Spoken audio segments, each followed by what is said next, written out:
और अरुण हमारे सहयोगी इस वक्त हमारे साथ इंदौर से लाइव जुड़ चुके हैं। अरुण का रुख कर लेते हैं। अरुण, मामले लगातार बढ़ते हुए 84 फिर से नए मामले सामने आ गए। सैंपलिंग जितनी पहले हो रही थी उसमें कमी आ रही है और ये चिंता की बात है कि कमी क्यों की जा रही है, जबकि जितनी जल्दी हो सके इंदौर को क्लीन करना है, वहां से कोरोना के केस खत्म करना है, ये तो प्रशासन का मकसद है। लेकिन फिर सैंपलिंग क्यों कम की जा रही है? एक मशीन आनी थी वो भी लेट हो रही है, सख्त लॉकडाउन चल ही रहा है। बिल्कुल, देखिए सख्त लॉकडाउन तो चल रहा है लेकिन मरीजों की संख्या इंदौर में कम नहीं हो रही है और हालात अभी फिलहाल काबू में दिखाई नहीं दे रहे हैं। इंदौर की अगर बात की जाए तो इंदौर देश के उन 13 क्रिटिकल शहरों में शामिल हुए हैं जिसमें सबसे ज़्यादा कोरोना के पॉजिटिव मरीज हैं। करीब 70% कोरोना पॉजिटिव मरीज इन 13 शहरों में है, उनमें इंदौर भी शामिल है। तो एक गंभीर बात है, चिंता का विषय है इंदौर के लिए। लगातार जिस तरह से संक्रमण या बढ़ता जा रहा है, नए नए क्षेत्रों में पैर पसारता जा रहा है, उससे इंदौर के हालात चिंताजनक बने हुए हैं। 21 नए कंटेनमेंट एरिया पिछले 24 घंटे में बनाए गए हैं। कंटेनमेंट एरिया लगातार यहाँ पर बनाए जा रहे हैं क्योंकि संक्रमण के मरीज इन क्षेत्रों में मिल रहे हैं, संक्रमित मरीज यहाँ मिल रहे हैं। 84 नए पॉजिटिव केस सामने आए हैं और 3344 ये मरीज अभी तक पॉजिटिव इंदौर में हो चुके हैं। लेकिन सबसे बड़ी बात है कि मौतें भी इंदौर में सबसे ज़्यादा हो रही हैं। जो मेडिकल बुलेटिन है उसमें 4 नए मरीजों की मौत की पुष्टि हुई। 126 मरीज अभी तक कोरोना के चलते मर चुके हैं। ऐसे में अब हालात लगातार चिंताजनक इंदौर में बने हुए हैं। हालांकि ऐसा माना जा रहा था कि इंदौर जल्दी ही वापसी कर लेगा, लेकिन फिलहाल ऐसी स्थिति दिखाई नहीं दे रही। सैंपलों की जो संख्या है वो 1073 हालांकि सैंपलों की जांच की गई थी, लेकिन जो सैंपलों की जांच की रफ्तार है अभी इसे और बढ़ाने की ज़रूरत है। संक्रमित मरीज जो हैं मिल रहे हैं, उनकी ज़्यादा केयर करने की ज़रूरत है। ऐसे क्षेत्रों का में ज़्यादा सख्ती बरतने की ज़रूरत है जहां लोग अभी भी घरों से निकल रहे हैं, बाहर जा रहे हैं या जो एक दूसरे से मेल जोल बढ़ा रहे हैं।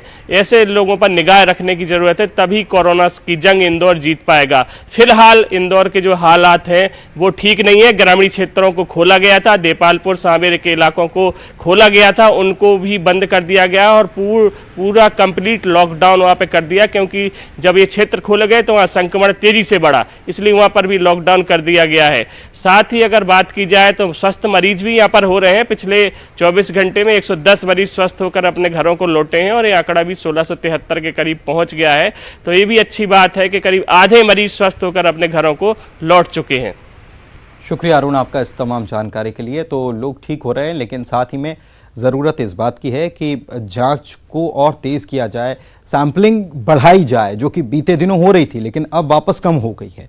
ये ध्यान देने की ज़रूरत है। भोपाल से खबर आपको बता रहे हैं, 1 जून से ट्रेनों के संचालन को लेकर नई व्यवस्था हो सकती है। रेलवे स्टेशन पर नई व्यवस्था तैयार की जाएगी। केवल प्लेटफॉर्म नंबर 6 से ही यात्री बाहर आ सकेंगे। प्लेटफॉर्म नंबर 1 और 6 से स्टेशन में एंट्री होगी। एंट्री और एग्जिट के दौरान यात्रियों की स्क्रीनिंग की जाएगी।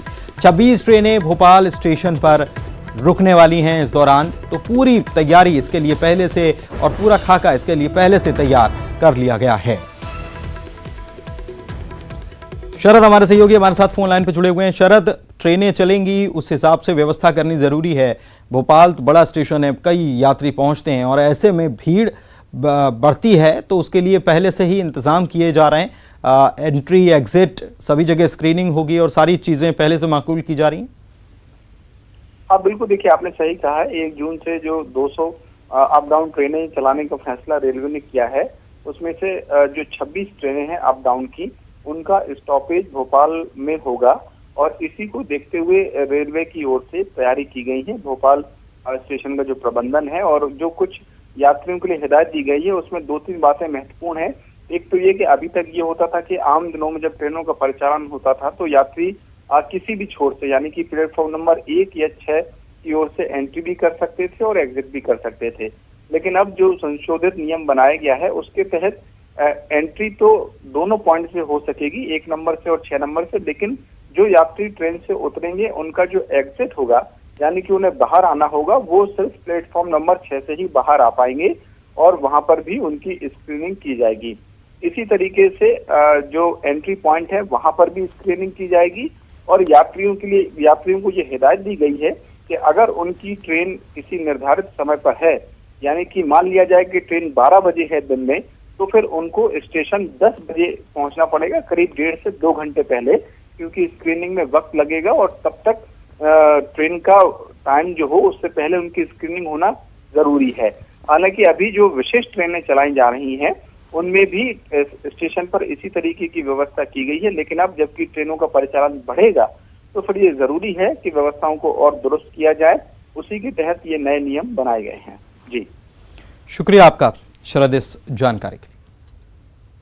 आगे बढ़ते हैं। मध्य प्रदेश में कोरोना के मामले लगातार बढ़ते जा रहे हैं। कोरोना पॉजिटिव मरीजों की संख्या बढ़ते हुए अब 7600 को भी पार कर गई है। इंदौर अकेले की बात की जाए तो यहाँ 3300 के पार पॉजिटिव केस हो चुके हैं। भोपाल में भी मामलों में इजाफा होता जा रहा है और 1300 पार पॉजिटिव केस हो चुके हैं। अब तक अगर मरीज जो ठीक हुए हैं कोरोना से उनकी संख्या की बात कर ली जाए तो ये अच्छी संख्या है। 4223 मरीज ठीक होकर अपने घर जा चुके हैं। ये एक अच्छा संकेत है।